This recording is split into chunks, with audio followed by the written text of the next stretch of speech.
Ladies and gentlemen, welcome to the second part of our lecture about Stravinsky. We're going to look in this half at a performance of The Rite of Spring. Now, the choreography and the costumes are very distracting. We're talking mostly about the music, but I want you to experience it the way that the audience did on that day. Now, here's the extraordinary thing. Nijinsky's choreography was thought for many decades to have been lost and forgotten. And although there were a few pictures and sketches of the costumes, not complete enough. And then in the 1980s, a couple of scholars spent literally 15 years trying to reconstruct every little bit of the performances. They gathered together the notes and the this and that and the recollection of a couple of people. And the Joffrey Ballet in the United States put back together Nijinsky's choreography, and so we now can see The Rite of Spring in the way that that audience saw it that night in 1913, which is so exciting for us. There have been a few other settings of choreographic settings of The Rite of Spring, which are great, but myself, I love this one. So, how to experience The Rite of Spring, which might be the single most influential classical music work of the 20th century. Now, it's in two parts. The first part is supposed to be day, and the second at night.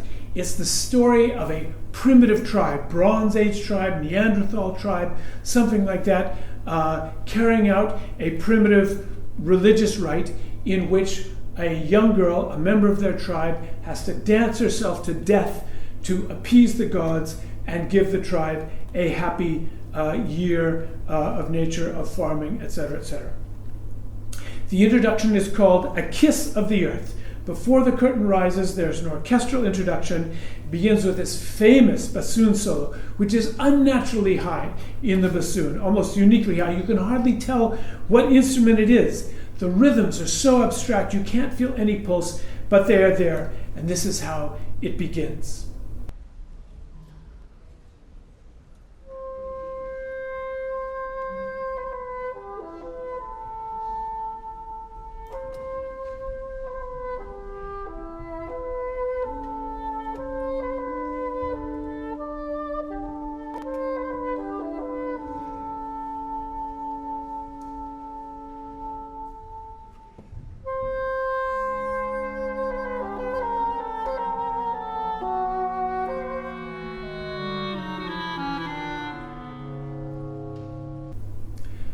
The music has what's called polyrhythms, that is, different parts of the orchestra playing different rhythms that don't really seem to fit together, but are precisely defined, that makes an arrhythmic sound, which is full of this vigor and energy. Listen to how it sounds, and then returns to a recapitulation of the bassoon theme.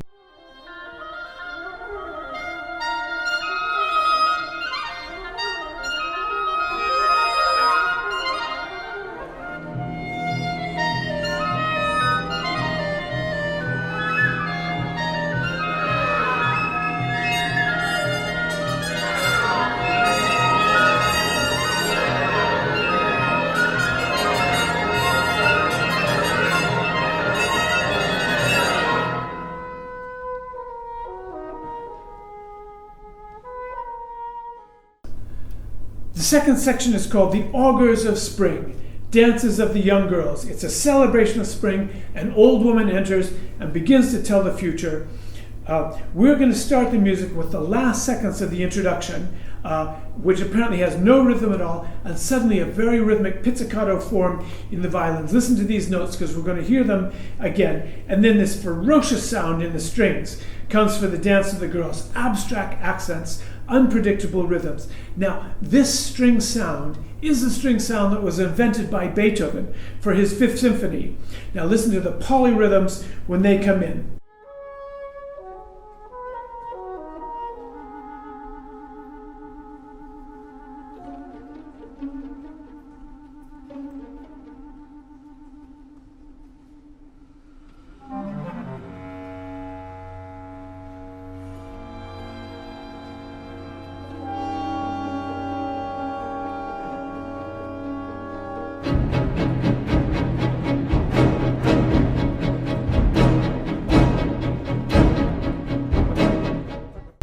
That string chord is what's called bitonality. That is to say, it's a mix of two chords. Half of the orchestra is playing an F flat chord, which if you know some music theory, you'll know that's an E major chord. An F flat major chord is an E major chord, and the other half is playing an E flat major chord. So you have E and E flat chords on top of each other, no discernible harmony. And then we'll get a recapitulation of the pizzicato tune in the violins. Now it comes in the oboe. Here's the end of the string chord section, and then this new section with the oboe tune. The violins playing what's called collegno, where they turn their bow upside down and strike the wood of the bow onto the string, and then a brass melody. Stravinsky said he believes in melody. Here's the proof. This could be Brahms.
Now comes the next section, the ritual of abduction.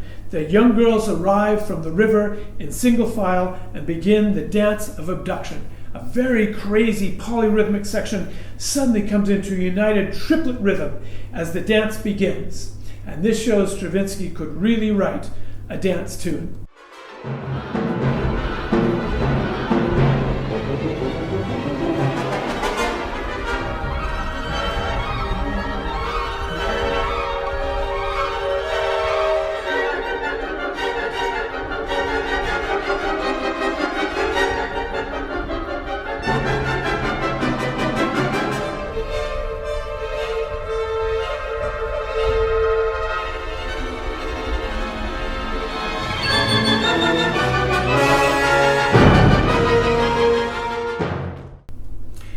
Next we have the spring rounds, a Russian dance. Imagine a joyful, happy dance for spring. That's not what you'll get here.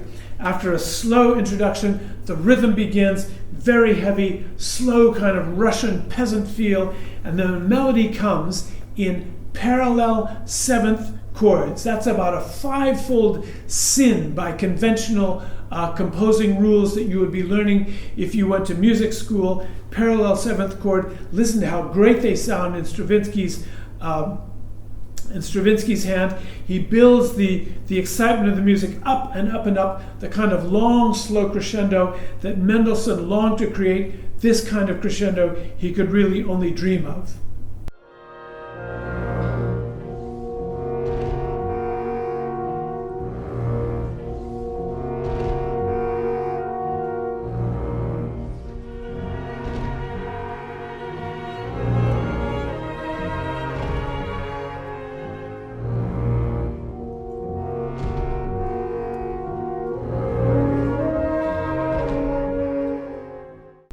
The accompaniment moves now to the French horns, the melody on top, in the flutes and the violins, and then the horns.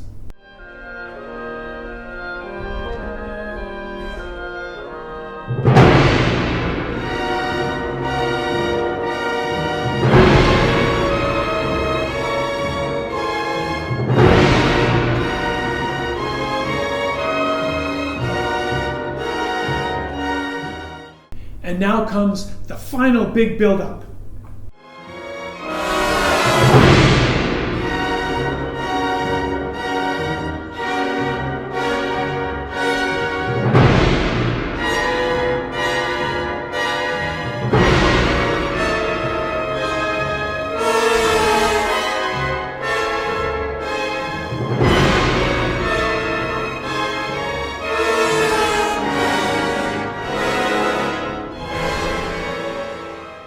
The new section is the ritual of the rival tribes. The tribe members divide into two groups for this ritual, and there's a sound of tribal warfare at the start.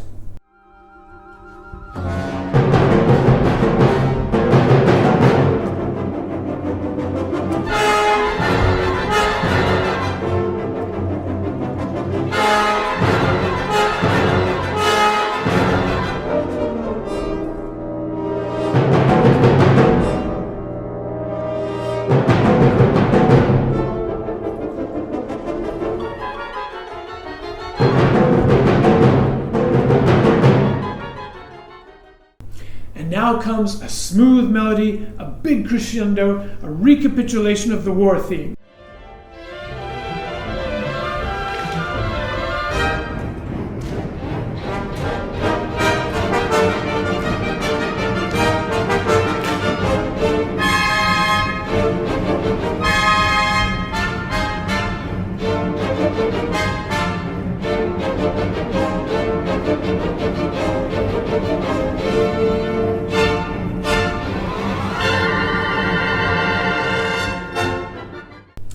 Now comes the procession of the sage.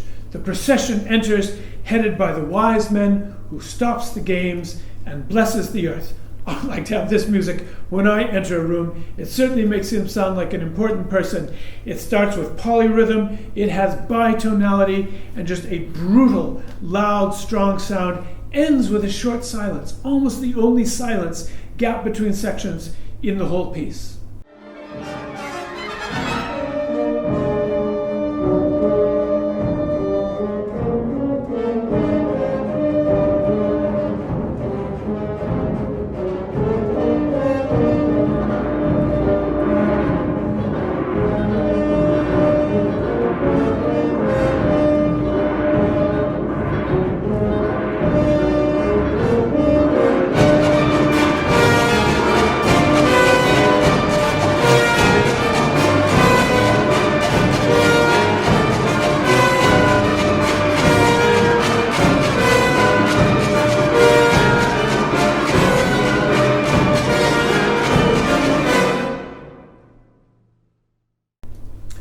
Finally, the last section of the first half, the dance of the earth. The people break into dance, sanctifying and becoming one with the earth. It starts out calm. You know it's a trick. It's not going to stay calm. It's not very long. We're going to hear the whole section, about 1 minute long.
So now we enter the second part of the ballet. Up to now we've been in daytime and kind of happy, natural thing. Now comes the nighttime and the more sinister part and the sacrifice.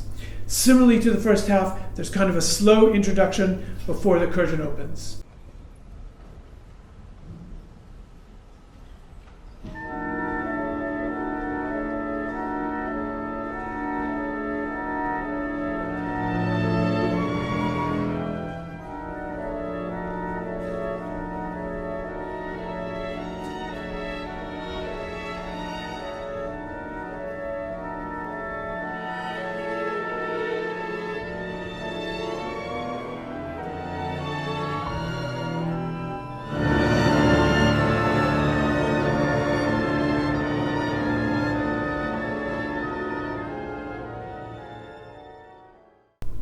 Now the curtain opens and shows the mystic circle of the girls. They form a circle for some kind of mysterious games. And it starts with proof that Stravinsky really loves melody.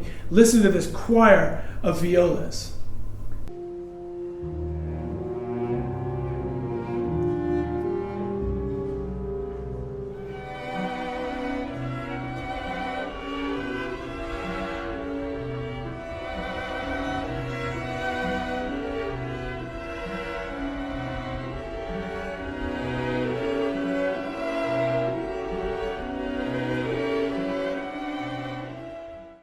We're going to jump to the end of this section, still melodic, but not with harmonies that Mozart would recognize, and then we'll do the segue into the next section, because this is the glorification of the chosen one. One girl is chosen as a sacrifice, and they dance around her, starting this scary part of the mystic circle back to the heavy string chords, similar to what we heard before.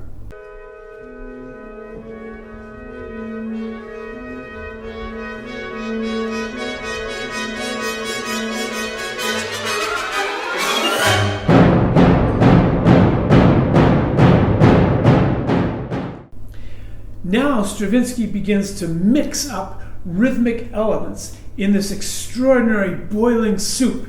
Now, we're just going to point out a couple. Listen to the first one. I'll play it a couple of times. It's only about 2 seconds long. We'll play it one more time. Now here's another one. There are more, but these are the ones that are easiest to hear. Listen to how he mixes them together into this extraordinary volcano of sound.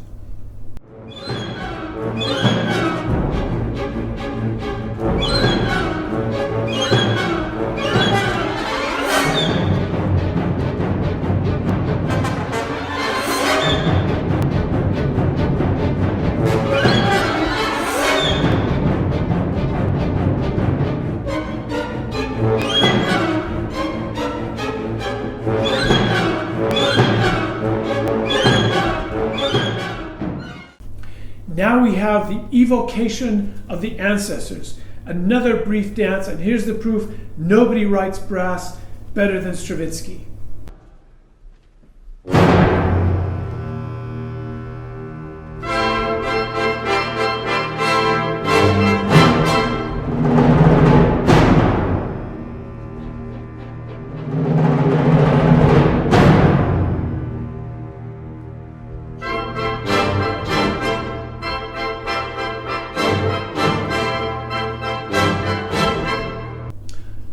Now comes the ritual action of the ancestors, and the chosen one, the girl who is going to be the sacrifice, is entrusted to the care of the wise old men. Marching bass line, English horn and flute have this slow moving theme which, call me like-minded, reminds me of Marion the Librarian from The Music Man.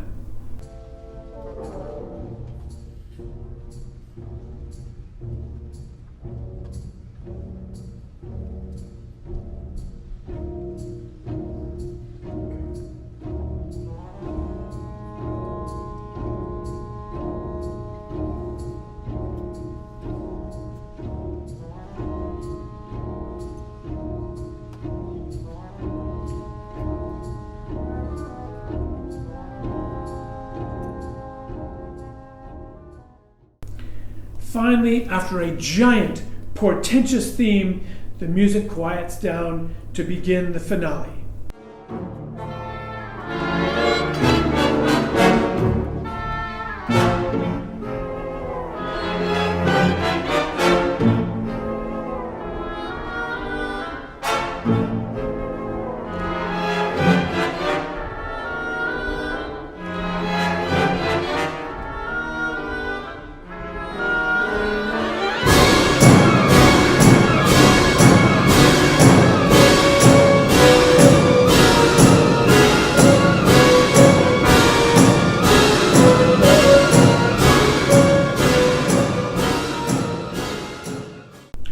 The last section of the piece is the sacrificial dance by the chosen one.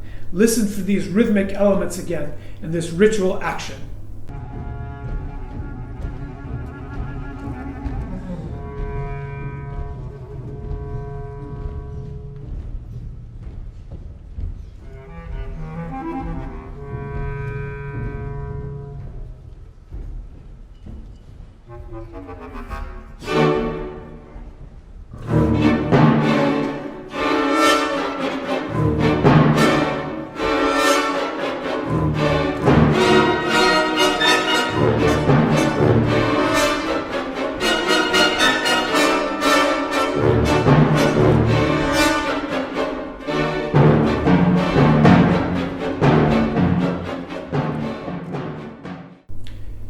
This is the theme of the Dance of the Chosen One, played in the trumpets and the piccolo melody over abstract rhythmic string chords.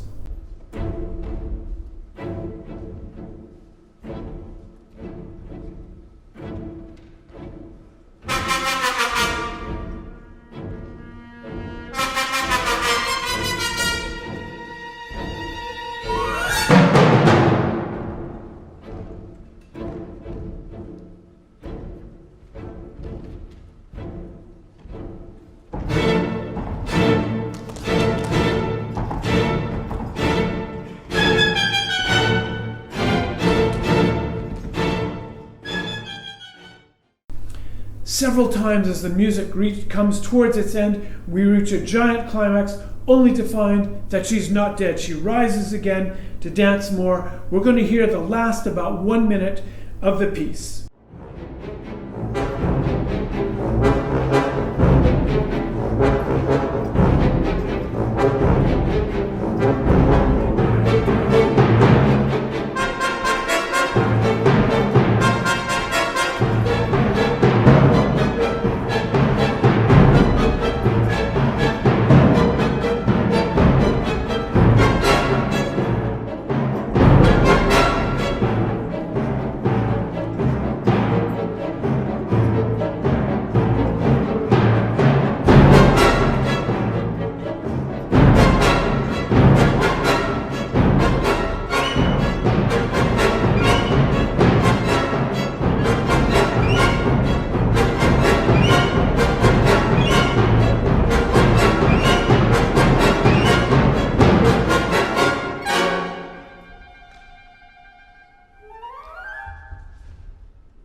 What do we say now about Stravinsky's Rite of Spring?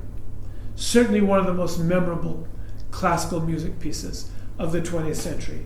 I believe it is impossible to question whether this music is, in Stravinsky's words, genuine or not. It's as exciting to hear today as it was 107 years ago at its premiere. Some people say that the greatest interpretation there's ever been of the Rite of Spring was done by Walt Disney in his movie Fantasia. It is absolutely worth listening to and watching, with Stokowski conducting. Now, certainly we know that Schoenberg's theories about 12-tone serial atonal music have not caught on, as he and his followers expected they would. We have to ask ourselves, is freedom a good thing for artists? Because as rules break down, as artistic rules break down across all forms, choreography, poetry, painting, composition, the more the rules disappear, the less the audience seems to care about the form of music, and it becomes more and more a circular performance for a small group of aficionados. People say you can only break down a wall one time, and once it's broken down, there's no more excitement to be had from that wall. Well, the Rite of Spring was the last time, perhaps, that a classical music composer could make an audience angry, could actually upset them. What could a classical music composer do today that would make us angry? It's hard to imagine anything. Certainly we know of Stravinsky's works, that his early works, Firebird, Petrushka, and the Rite of Spring, have remained by far his most popular and the most performed. He had a burst of creativity in his early years, and by extraordinary lucky quirk of fate, got the chance to work together with Diaghilev, Nijinsky, and Rurich on that. But through it all, throughout the decades of his life and his composition, I believe no one can question that Stravinsky remained genuine. Thank you very much.